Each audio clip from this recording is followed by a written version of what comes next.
In the 1920s, a group of engineers met in secret. They wanted to guarantee that light bulbs would burn out faster. The reason is to ensure people always need to buy more. This shaped countless industries for decades. Their motto? Make, break, buy. Make, break, buy. Have you ever wondered why gadgets like mobile devices often seem to give up on you and stop working after a year or two? In the past, longevity was seen as a selling point with most products, but today, that seems to be something nobody thinks about. The truth is that this sort of business model has been used for a long time. Today, as millions of us chuck away perfectly usable gadgets each year, the biggest question that demands is, why are our products designed to fail? The hidden economics of obsolescence explains everything. This is Maya, and her story is surely a relatable one. She walks over to her laptop in a dark study, the first rays of sunlight shining through the blinds, with a cup of coffee in hand. She opens up her laptop, and where the screen would usually light up the room, nothing. For the third time in just 5 years, her laptop had just failed. No warning, no explanation. Panic sets in. Not only does Maya need a computer for her work, but she also immediately remembers the last time. The need to fix her device to keep up with looming deadlines. The repair shop only being able to quote for a new motherboard, costing almost as much as a new laptop, and the massive outlay for a new machine. The old one thrown into the landfill. Maya wonders, like most of us do, when we rely so heavily on electronic devices for work, for play, and even to socialize, why do they always seem to die so young? The shocking truth here is that this isn't an accident or a byproduct of some other aspect of the design process. It's totally by design, and we are all conned into believing it's just a fact of life. Why?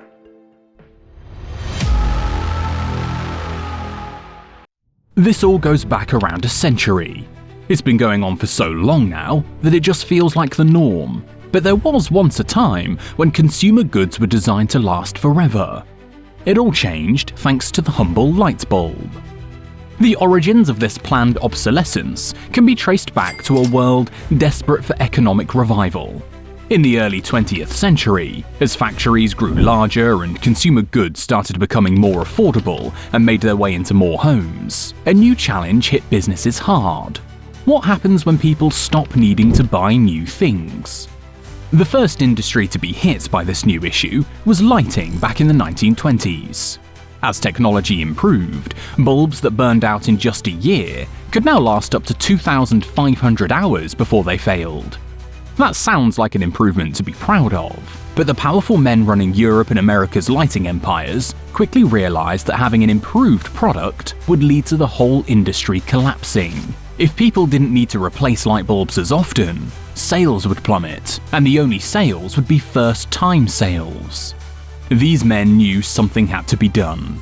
In 1924, in a smoky back room in Geneva, executives from the world's leading light bulb manufacturers held a meeting with a single objective: to work out a way to limit how long their products would last. That's right, they wanted to make their products objectively worse. They formed the Bulb Cartel, a secret global syndicate that agreed to cap the lifespan of their bulbs at precisely 1,000 hours. Companies whose bulbs burned for longer were punished with fines. For decades, this arrangement guaranteed steady sales and locked out rivals who dared promise more value to the public. Interesting that this idea first emerged in the light bulb industry, given that the light bulb has always been a symbol for good ideas. However, what started with the humble light bulb was only the beginning. And if we go back to Maya, stressing in her kitchen over a laptop that simply does not last, you can see the similarities. But in her case, it's not a simple light bulb. The situation has evolved, and now it's hundreds or even thousands of dollars for laptops, phones, tablets, or any other gadget. Take your pick.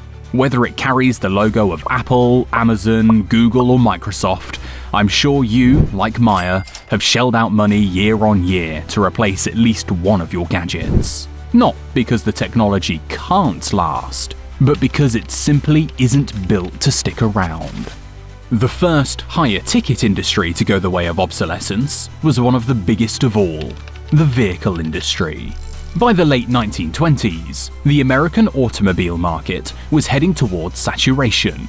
People who'd bought their first car seemed in no rush to replace it. Same problem as the lightbulb one, only this time a bigger, more costly product. This could have been disastrous. General Motors, under the shrewd leadership of Alfred P. Sloan, decided to turn this problem into an opportunity.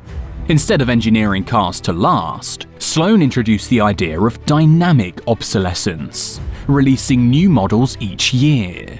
Not because improvements were necessary, but to try and tempt customers with the thrill of the latest thing. Sound familiar, smartphone users?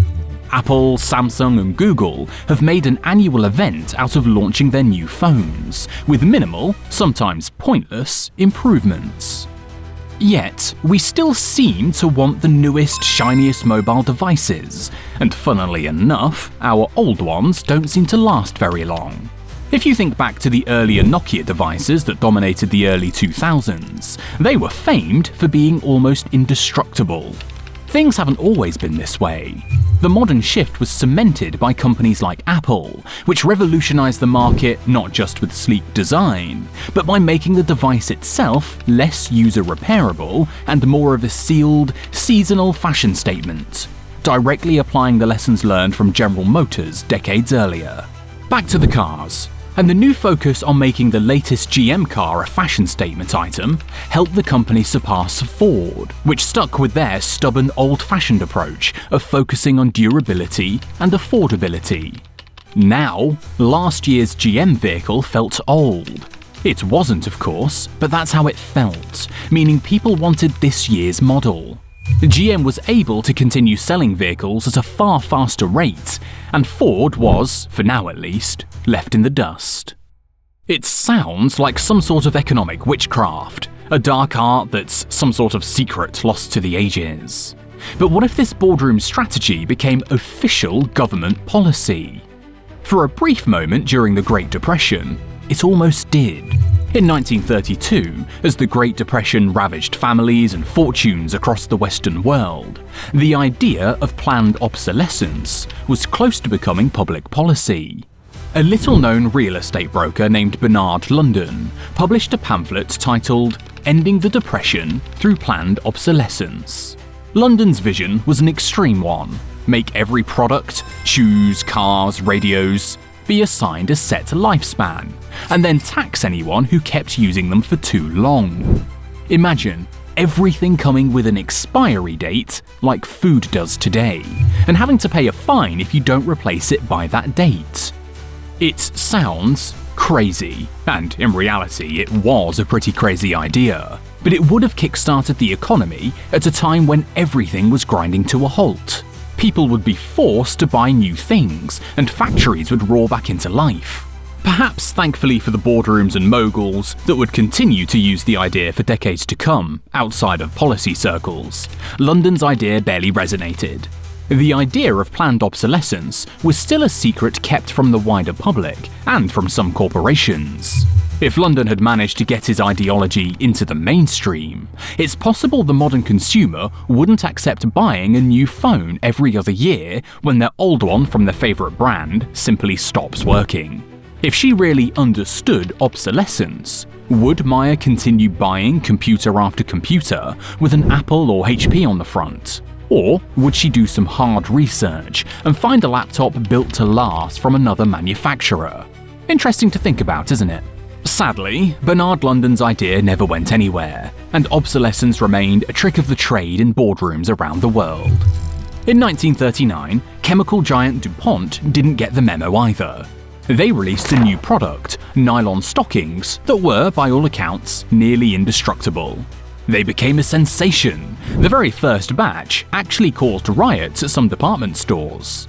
On the surface, a product launch like that sounds ideal, but DuPont's execs quickly realized that if these tights were so hard-wearing they barely needed to be replaced, the early surge in sales would soon fizzle out and collapse.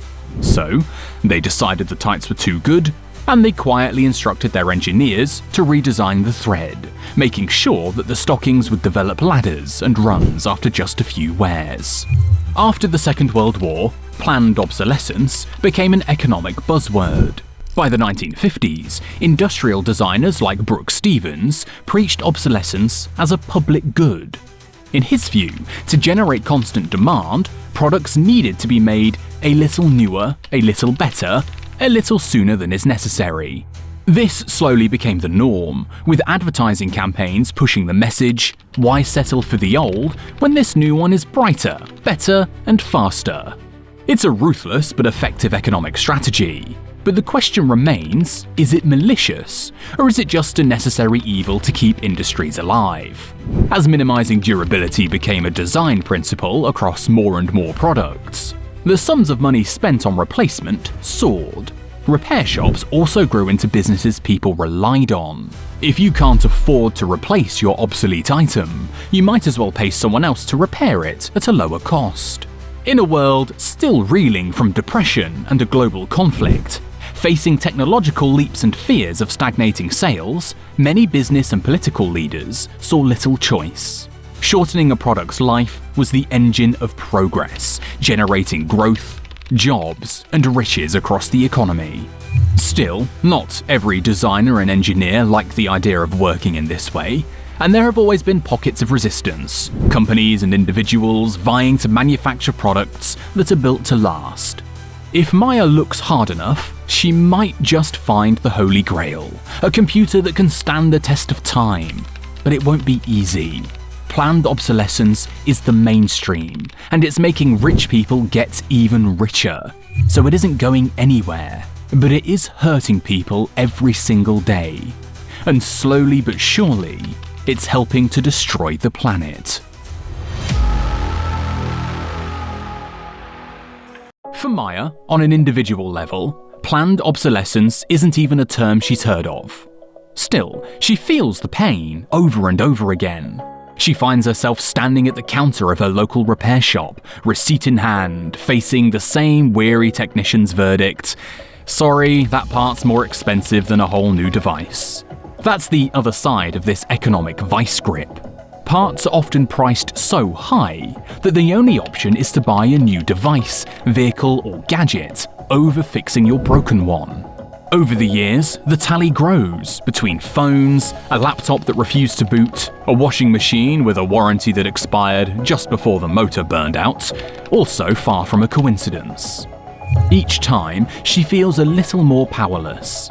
In her mind, it's all just bad luck, but in reality, she's being manipulated into helping boost numbers on screens half a world away in some boardroom. Why aren't things built to last, she wonders, as most of us do frequently. It isn't just financial stress, it's that feeling of being forced to discard your property and replace it time and time again. It isn't just the personal consequences for people like Maya either.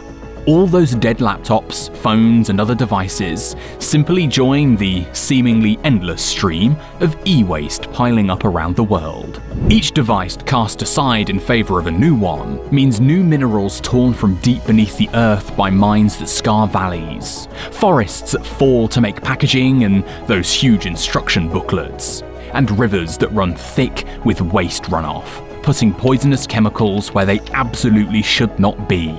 Killing wildlife by killing habitats, and making life harder for those living around factories, usually in parts of the world where life was far from easy to begin with.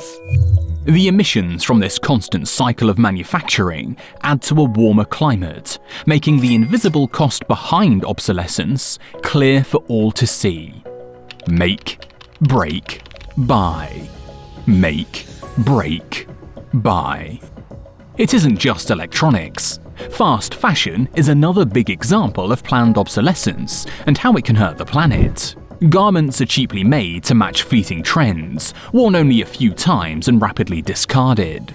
The industry is the world's second largest consumer of water and generates 20% of global industrial wastewater, mainly from dyeing and textile production. Creating just one pair of jeans can require up to 10,000 litres of water. Water sources are literally running dry in some parts of the world to prop up this industry. Planned obsolescence isn't a widely understood idea, and yet it's one of the biggest contributors to climate change. It all sounds so bleak, but there is hope. Light on the horizon as people try to fight back.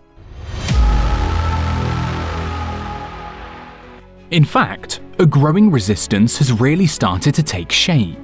More and more ordinary people are refusing to accept a world designed for waste.